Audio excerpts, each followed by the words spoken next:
Okay, so welcome to the third day. As we discussed in the email, we are going to see, try to help people who are here and who need help with their computer. So please share your computer. No, I'm sharing. Okay. Do you see my screen? Yes. Okay. So this is thing that we did the last lecture, and I tried to do it on my computer. And when we have to, I'll go to the very beginning.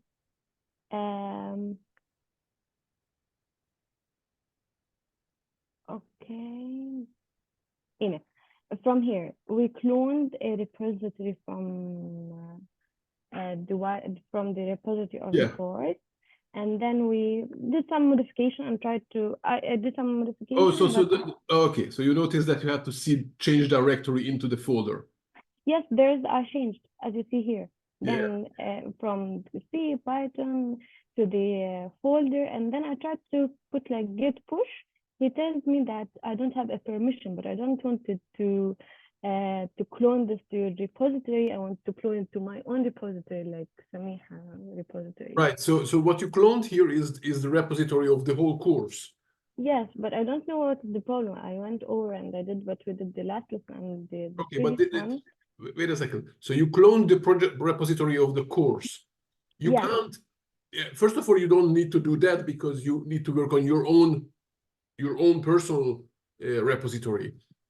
But just to understand, if you clone my repository, you can't Yeah. push out to my repository because you don't have any rights there. This is the way to protect each person's repositories. Okay? But Your task is not to change the repository of the course. Is to how I could like clone what I want from the GitHub to my own computer. This is right, what but I did. Is it that's good? so you cloned here my repository.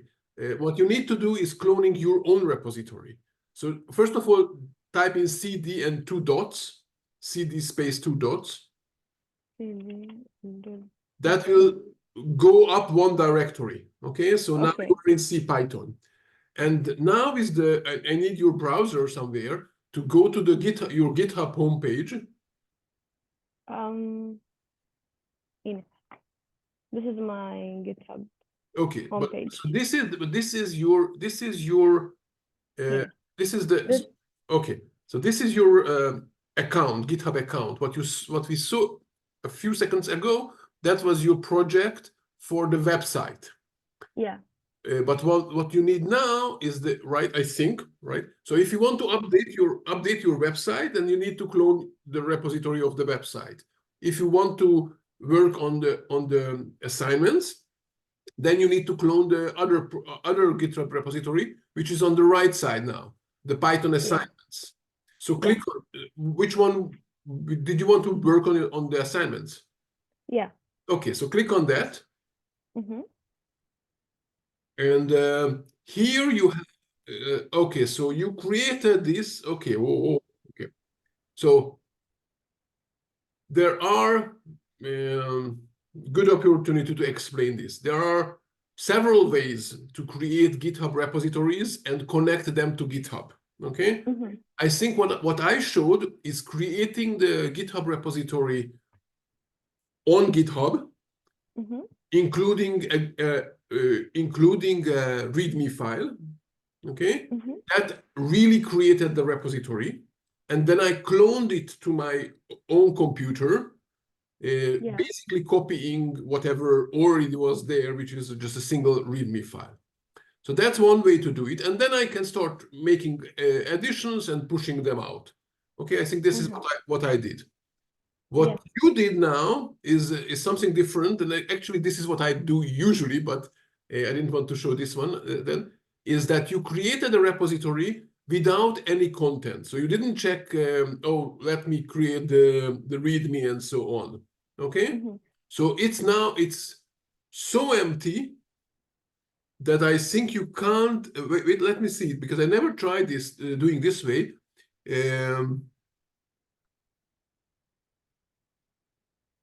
Do I have Maybe you can clone it. I'm not sure. So take the address where that's where you see it. Exactly that one. Copy that one.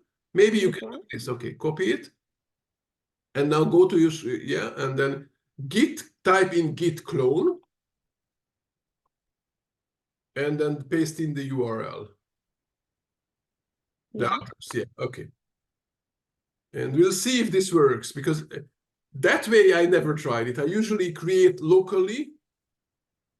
Fine, it seems it's fine. So now you can change directory into this folder, which is called Python_assignments.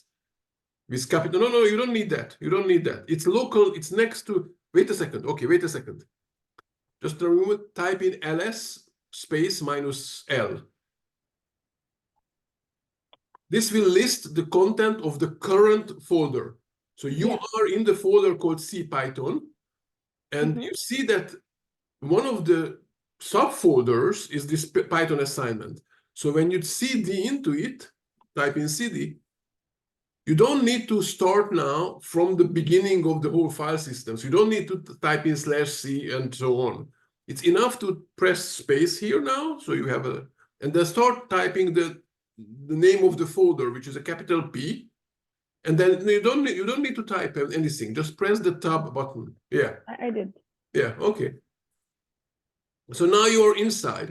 And now you can here, if you run ls -l here, you will see that it's empty. Yeah. There's nothing in there. So now you can open some kind of an editor, okay, and start creating files here. For example, wait a second. No, wait a second. Wait a second. Okay. Try the following. I'm not sure if it works. It works on my computer, but I'm not sure if it works on this one. Type in code and the dot. With a space. Space, yeah, space dot, yeah, enter. And this is what it's doing for us. This is supposed to open Visual Studio Code. I'm not sure if it's working. It works on my Linux computer. Yeah, it's. I have a PC. So what it does, it opens on for the current folder. So you don't have to then deal with this. Oh, where is the folder and so on. You can try to make it a little smaller if you want. I think Control-Shift-, yeah. No, Control-Shift-, I think. And the fonts are huge, and so you can't see anything. Or I can't see much. Yeah. I think, yeah, a little bit more, and then, yeah, okay, gets better. Then you can enlarge it back again to have it the full screen, but okay. So now you can create a new file here. So you can click on the new file in this is easy now. And you can start with the readme.md, okay? Just start with a readme.md.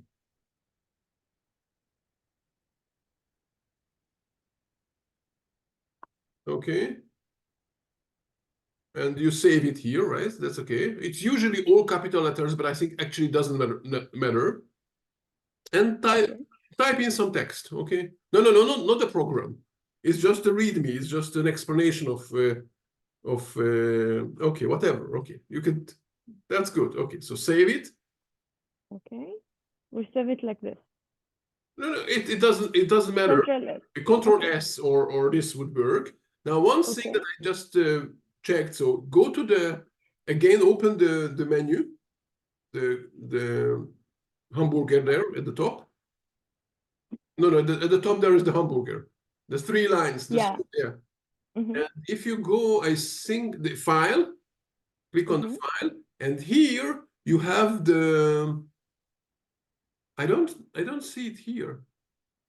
Save. Ah, yeah, okay. Now, yeah. The second from the bottom is called autosave.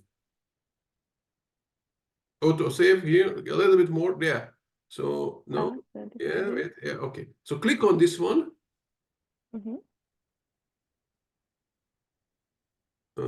Whatever happened. So if let's try to look at it again. So click on the 3 lines again, and let's see what happened there. File. If you scroll, now there is a check mark before it, right? You see in front of it. So it means that you turned on autosave. So it means that if you now edit the file, it will automatically save it, and you won't have to all the time think about it. Oh, I have to save it. And it's usually I think it's the easier way to work usually. Yeah. Okay. So now you created the file. Okay, you can close this now, the menus. Okay, and now go back to the command line. So yes, and type in git status. It will tell me what has happened. So it says that there is a file here now called readme.md that you just created, that it's not tracked by GitHub. Git. It's not GitHub, it's Git. So Git doesn't know about it. Now you would like to edit git add name of the file. We can do this. Dot is also, dot would say everything. Everything, yes. Right, which is in this case is the same, but you have to be careful if you have a lot of files, not to add other files that you don't want maybe to add. So it's okay now. Git status again. So just we can see it. You don't have to do this. I usually do it because I want to see what did I do, okay? And what's the status? So I didn't add whatever, okay? But now we can see that the file was marked to be staged. So it's now called stage. So it's marked that if you are now going to commit something, this will be committed. Now go ahead, git commit, and then you not submit, commit. Sorry. And then -m.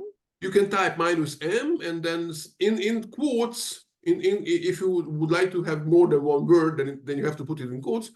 And then whatever explanation you do, okay, you have. So yeah, just okay. Wait a second. That's great. That's great. Actually, you made a typo, but leave it that way. Okay. So I can show you something now. Okay. It's a good opportunity. Press enter. Okay. So now you committed this, and let's say now just suddenly realize that you have made a typo in the commit message because you wrote NE and not new, right? Yeah. Sorry. So you can fix it by press the up arrow. The up arrow, yeah. Yeah, just so we have this inventory. Now fix the thing, okay, and go to the end, and now type in space. Type in a space, and then minus, and I forgot the word. Amend. It's 1M. Yes, it was an E, and the middle one is an E. So AMEND. Yes.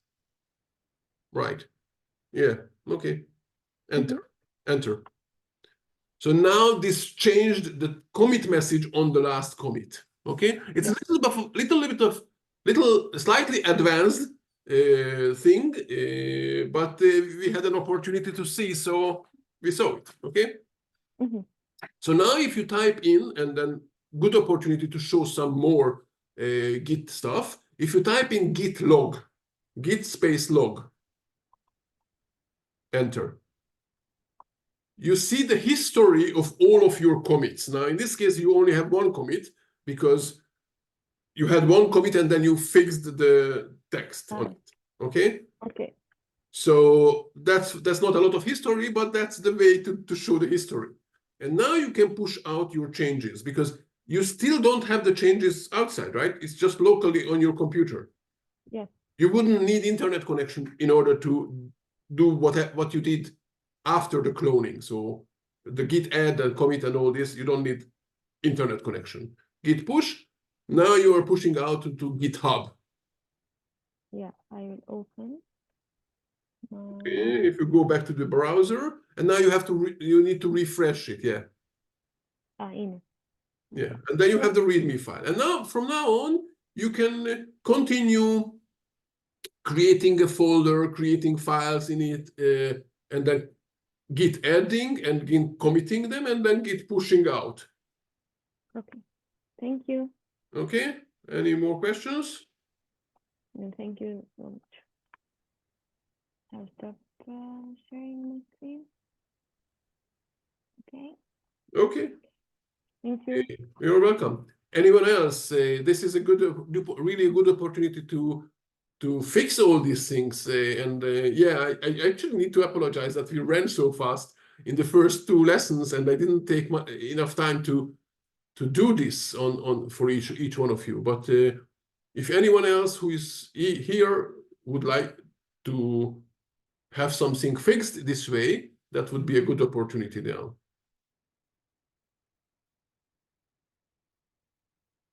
No one, no candidate. Okay, so let me share the screen.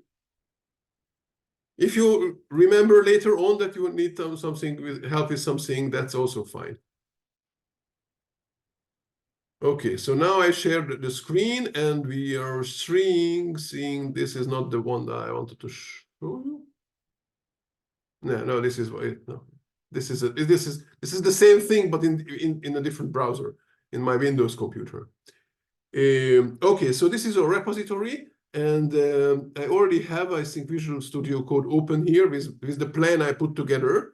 Yeah, we cover this one. Well, at least one student got here help. I think there were a few others who had issues, but whatever. Okay.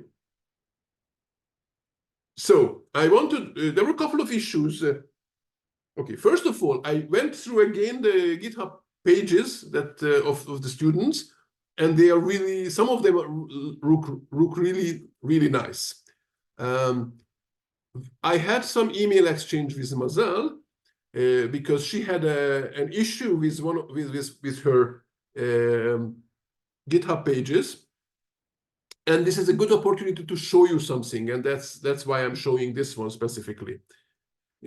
So this is the repository of the GitHub pages of Mazal, and she complained that at one point when she was changing a file, she couldn't update it. And the thing was that the GitHub actions, so the generation of the website, failed.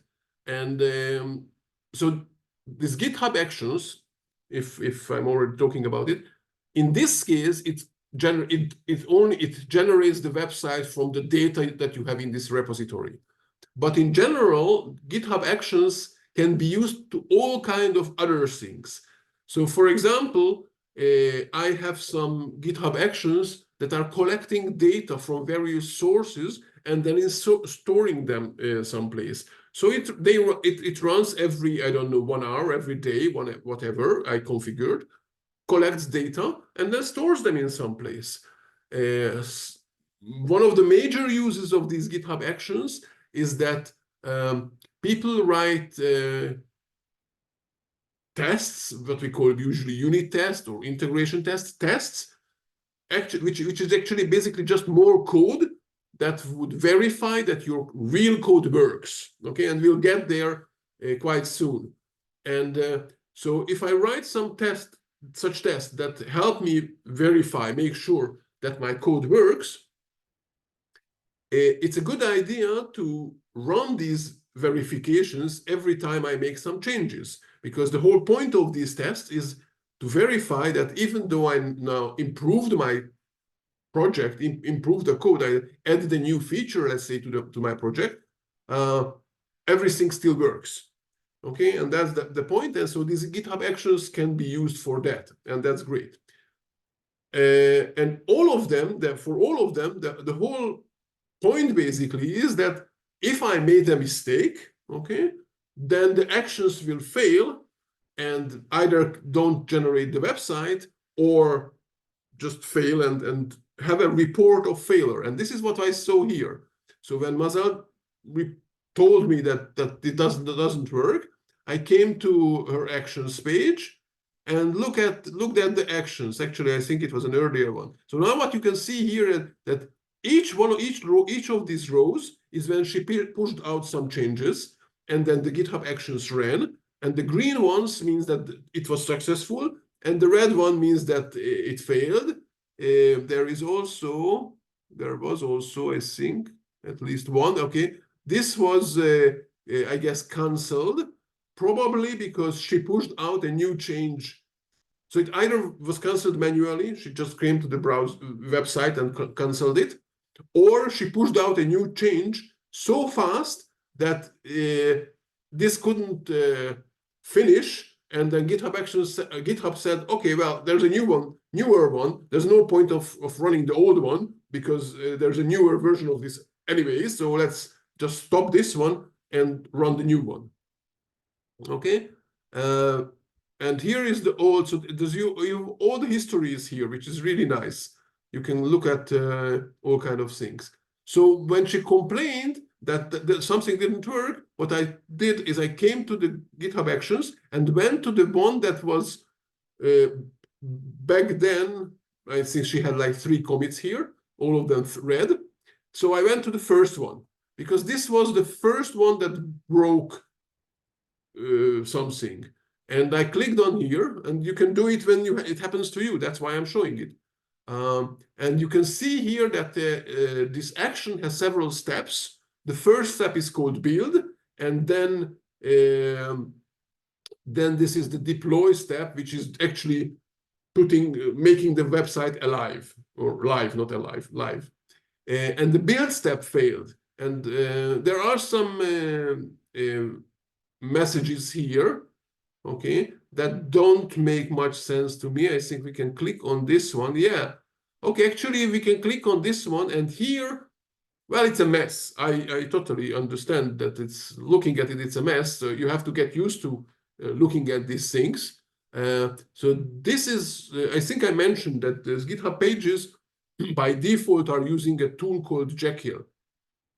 And so this is what you see, that Jekyll is complaining. You can see the Jekyll theme and so on. It is written in Ruby, in a language called Ruby. And just a second, my throat is... I should talk in a different way so I can talk more.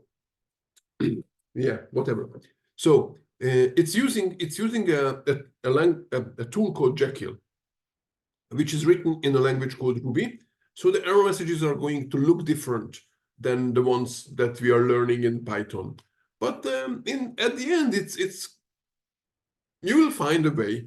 So it's usually either the first line where you can find the issue, or I think in most languages is the last line, because whatever.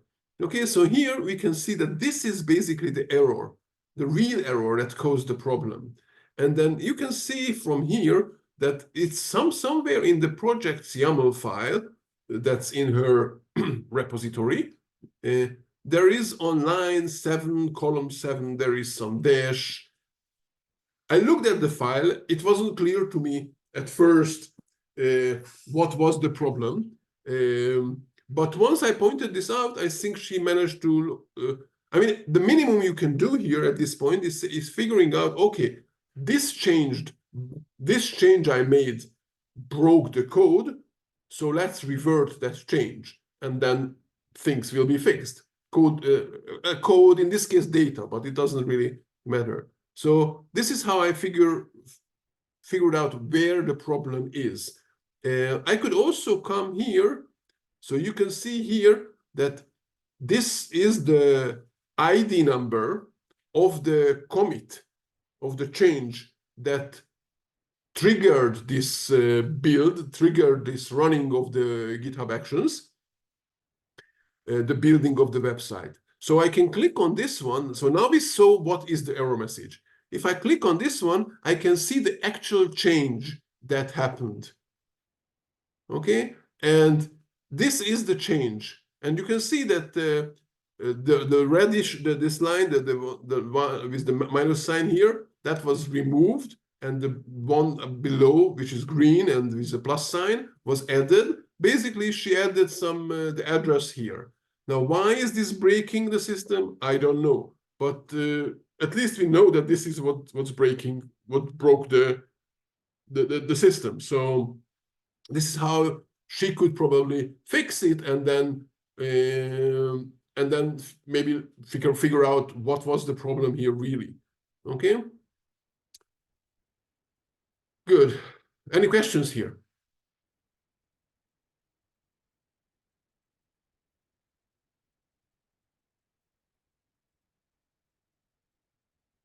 So my point is basically that if there are these errors in GitHub action in generating, let's say, the website, then look at the output and figure out what is the error message, and figure out, look at what was the change, and then you can try to revert that change manually. Okay. And here is actually, so let me try to sell you again a little bit Git. The same thing is with code. So this time these were YAML files, which is just data files, text with some text. But the format was, apparently there was some incorrect thing in the format. But the same could happen with our code. So you write your code, and let's say we already learned how to write these tests, and then you make changes and push them out, and GitHub Actions runs these tests because you configured it. And then at one point, they will break, okay? And then you can go and see what happened, what broke your code, what changes you made that broke the code, and so on. Which actually, so it's very useful, one thing, and which actually shows, or I don't know what word to use, that it's a good idea to make small changes. Because if you make a big change, okay, many lines you change, and then now suddenly something is broken, you don't really know which of the many changes that you had actually broke the system. If you make really small steps, small as you can, changes, and then you verify each change, then you know, okay, which small change broke the code. Okay, so that's a good thing. And it's even historically can be interesting, because in reality, most of the projects don't have these automated tests for all the project. So very often happens that you have some system that works, okay, does all kind of things, and you know that it works, okay, because you're using it. And then let's say you need to make some improvement, add some new feature, fine. You add the feature, and then you continue using the system, and 2 weeks later, okay, you made all kind of other changes, but 2 weeks later, you suddenly, or maybe 2 months later, okay, you try to use a feature that you haven't used for 2 months just now, okay, some feature that you haven't used, and suddenly it's broken. And you remember that at least 2 months ago, when you last used it, it was working, and you don't know what broke it in these 2 months, is because you changed a lot of things. Now, if you made big changes, then it will be really difficult to find out which one broke it. But if you made small changes, then you can go back in history, and in the history of your Git repository, and check, okay, which one of the changes actually broke your code. Okay, and then you can figure out, okay, how else to implement that thing that you wanted to implement, how to fix the problem without now breaking something else. Okay, no more questions, or more questions, or I don't know, whatever. Yeah, okay, so that was one thing. Okay, another thing, I mentioned to a couple of people a little bit about formatting. Some people wrote code like this, that they said x equal to 23, and if x equal to y, and so on, okay? The issue with this, okay, I put here this triple quotes because that's how you can do it in README, that is not really nice to read. Here it would be nicer if you had a space here, and here if we had spaces around the operator and so on. And maybe someone wrote like this, okay, x and then y equal to 47. Okay, so why are there so many spaces? I don't know, because the person wrote that way. But it's much nicer if it's unified the way. And for every programming language, basically, there is something that there is a tool, or there are many tools usually, that they are either calling beautifiers or prettifyers, or I don't know, whatever name. So beauty, I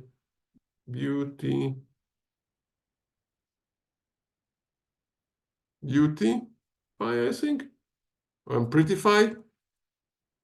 I think this is how they write it. Or just code formatting. Okay, that's the code formatters. So these are tools that can format the code, make it let's say nicer, okay, or at least more unified. Okay, if the word nicer is not universal, right? So there is a project called, for some reason, Black. This is the project, okay? Actually, what I wanted to show before I get here, I wanted to show you that if I type in Python, if I know, okay, prettifyer. Okay, so I don't know, I didn't write it correctly. This is Microsoft Bing, whatever. Okay, so I search on it, and I don't know how to find. I'm trying to find out how you could find it, which one to use. But I guess this is it. So I will have to read one of the articles to understand better. Real Python is a good source for articles about Python. So you can come here, and then I don't know. There are many apparent. I don't see the actual pointer. Oh, this is data structures. Okay, so that's not what I'm talking about. I'm talking about prettify code.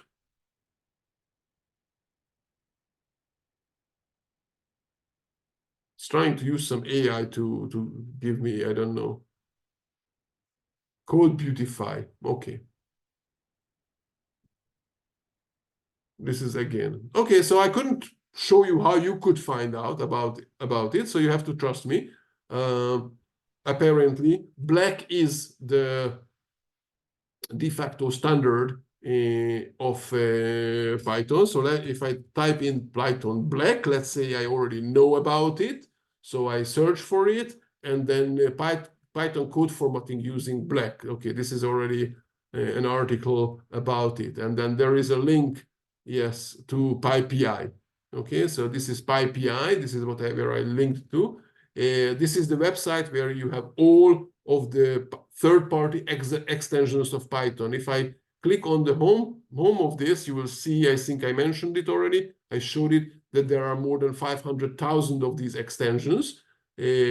Some of them are libraries that you can use in your project. Some of them are tools. So Black is a tool. And you even have here the instructions how to install it. So I go to the command line, and actually I can use it here, I think. Let's say. So I can open it, file.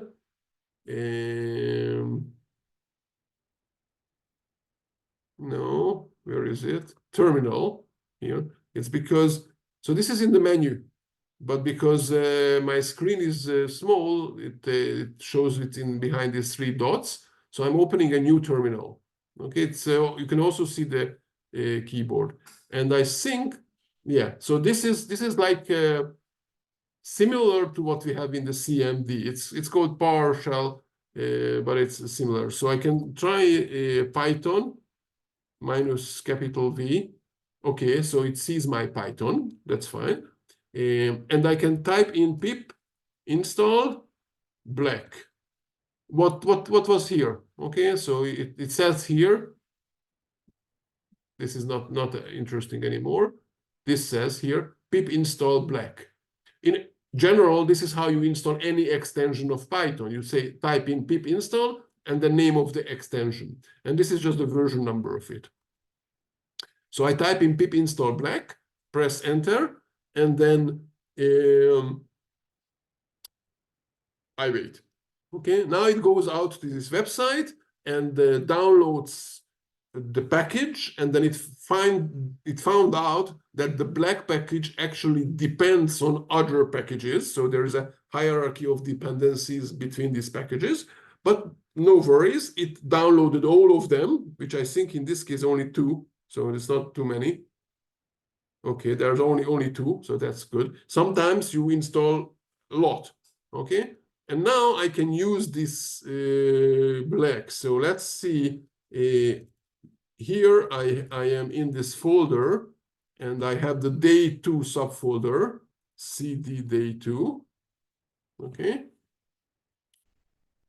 And I can start using it. But before I do, I wanted to say a couple of words about the terminal. So last time I started to complain, and probably you complained even more about the fact that I have like 3 windows open, the editor itself, and then I switched to where I used Git, and then I switched where I used Python and so on. So I wanted to reduce them.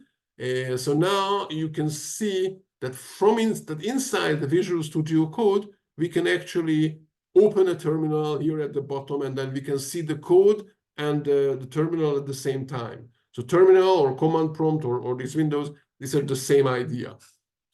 So now I seed it into this day2. I can list what is in here, okay, just so you can see it. I mean, I could also look at it with this one, the Explorer, and I would see that what is there, but I do it manually. And now I can say black and let's say add numbers, okay? And then I think this would reformat the add numbers. So let's see if Git, it also works here, Git status.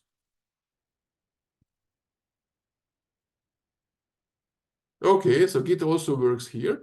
And Git status shows me that I have the plans and the README files that I changed, and they are one directory up because I seeded into this day2. But there's also this add numbers changed. So I ran the black on add numbers, and it reformatted it. And I would like, before I make the commit, I would like to, or if I even make the commit, I would like to see what were the changes. So I can type in git diff and the name of the file, and then I can see what were the changes. Okay, so basically it didn't do much. I think it also only added a new line at the end of the file, or removed. I think it added a new line, so it's not a huge issue. Okay, probably because I write I already write in a way that's quite close to what black likes, okay, or the people who wrote black likes. So fine, I can try to edit git add numbers. So when I git status, now this is staged, the other 2 are not, and I can say git commit -m running black.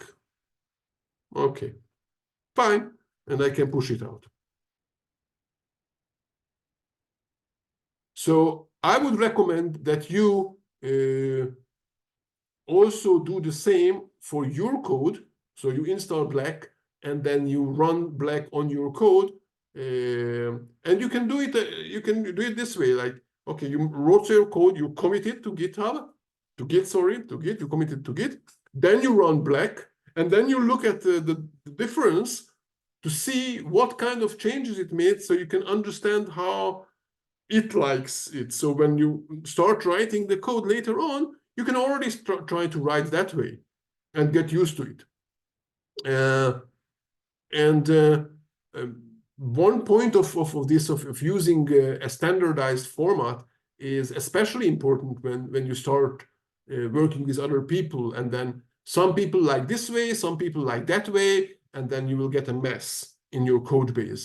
And it's better to have a standard way, even if you don't like every decision there, than to have a mess, okay? That some people write this way, some people write that way, and then they start arguing which is the right way to write, to format your code. This way, it's easier to stop the arguments. Any questions with this thing?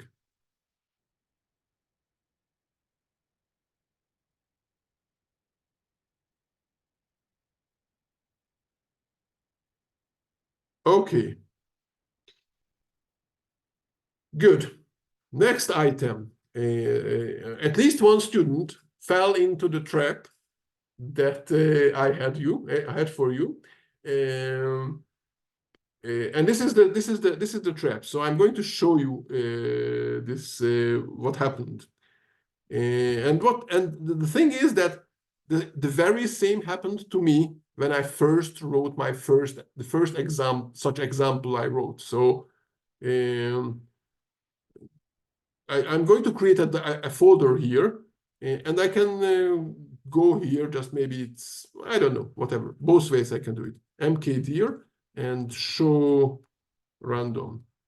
Okay, I'm doing this in a separate folder, otherwise it will ruin our day. Okay, so now I would like to create an example with the random thingy, right? Random module. So I'm creating a new file, and I'm going to import random, and then write random dot rand range, right? And I want it to between 1 and 21, and say let hidden number. Okay, let's do it this way, okay? And then print hidden number. Okay. By the way, what you saw is that I started to type hidden, and then it offered already the name of the variable, and I pressed tab, and it auto-completed. Okay. And another thing that actually we showed you in the a few minutes ago, that I have this autosave turned on, so I don't need to worry about saving my code all the time. Okay, so now I can go cd into this show random folder. Oh, wait a second, it didn't save it. Okay, even though I have autosave because I didn't give it a name yet, right? If I type in git status, it doesn't have that file yet. I have to save it at least once manually before it can save it. So file, save, and now it tells me to select the name of the file, and here it is. So I'm going to call it random.py because I am showing you how to use random, right? And now, first of all, if I run git status again, then it says that there is this dot thingy, which just indicates that there is this folder, the show random, that it doesn't know about it anything. And if I run dir inside this folder, then we have this random py. So let's now run it, Python, random, and I get this error message, syntax error. Oh, sorry. I'm confusing again.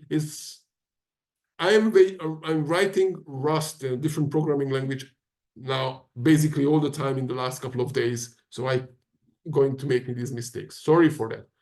Just hidden number. Forget about all that let. That's nothing to do with Python, okay?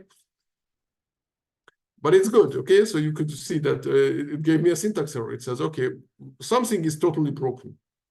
Okay, let's run it again. Okay. Nice. Now I got the error message. So this is the error message that the student got, and what I got actually when I first tried this. It says attribute partially initialized module random has no attribute rand range. So can anyone tell me what's the story?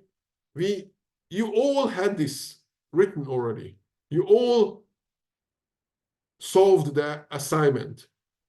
You all know that this code works, import random and random.randrange. That works.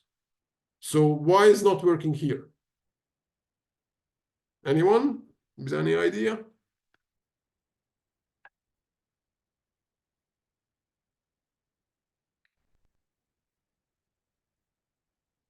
Is there anyone here?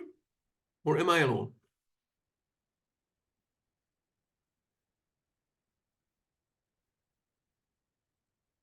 Can anyone show a sign of life?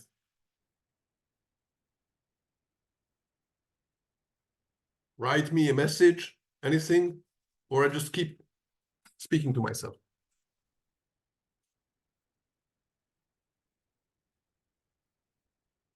Okay, I guess I'm going to have a break soon. No, there's someone wrote. Okay, good. At least one person is here. Okay, good. Thank you. Okay, so we're gonna finish it, but still we are going to have a break soon. So what happens here is that when we write import and some name, in this case random, we are asking Python to load the, in this case, random module, which is located in a file somewhere on your computer, and it is called random.py. So, but what Python does is first looks in your current folder and searches for the name there. So because we called the program itself random.py, when it's so import random, it says, okay, let's search for a file called random.py. It found itself, and it was trying to load itself, and it even loaded itself, I guess. And then it says, okay, but I don't have a round range, so this random thing doesn't have a round range. It didn't find the real random library of Python. It found the library, it found my own file, okay? So this is why it didn't work. It would work, it worked on every other time if I don't call the file random.py, okay? So if I rename the file, it will work, okay? But I don't rename it, I'll leave it here, so you will be able to see that this is the problem, okay? What I might do, okay, cd up one directory, mkdir show random working, okay. I created, what did it just tells me, okay. So I created this one. If I run dir, I have both. Now I copy it. I think copy, show random, random. I'm going to copy it to show random working. And use random.py. Let's call it this way, doesn't matter. Okay, so I'm now copying the file. And just for fun, I show you it on the command line. Obviously, you could have done it in different ways. Now I'm opening, so I Control P. And then I look for the word random. And among them, here is the use random file. Okay, so it's here. Let's see the show random working, and I run it Python use random, and now it works. Okay, so the problem was only that I had the name of the file was random, and it can be actually much worse if you have this file, if you have a file, let's say, I don't know, sys.py, for some reason in the folder, and your code doesn't really use sys.py, but your code uses something that uses sys.py, and then it will be even harder for you to notice that the problem is that you have a file name that collides with the name of a file from some other Python library that you actually needed. So this is the unfortunately situation in Python. But you at least now you saw that what is the error message. So you saw that where was this error message? If I scroll down up, this. So if it says that there is no such attribute, and you just read in the documentation that there is, well, then probably it's because there is some collision in the file names. Okay, so now we have both of them, git status. So what you can see here, now that I changed directory up to the root folder, that I have the plans and the README changed, and I have these two changes. So I say git add, and I say show random, and show random as the other one. Enter. Git status again. So now it added, oh, good. There is something else I wanted to show you, and it just jumped out here. Good. So now I added these two folders, and it added these two files that I created, right? But it also added something called PyCache and this thing that we haven't created. So I will talk about this, what is this, and how to avoid adding it to Git in the next lesson, the next hour, okay? Because now it's already 9:53, and we have been on for almost an hour. So let's have a break. So it's 10 o'clock, 10 o'clock, 5 past 10, we continue, okay? In the meantime, I stop the video, and you think about questions, so we can start next session with questions if you have, or we can continue with this project. See you in 10 minutes or so.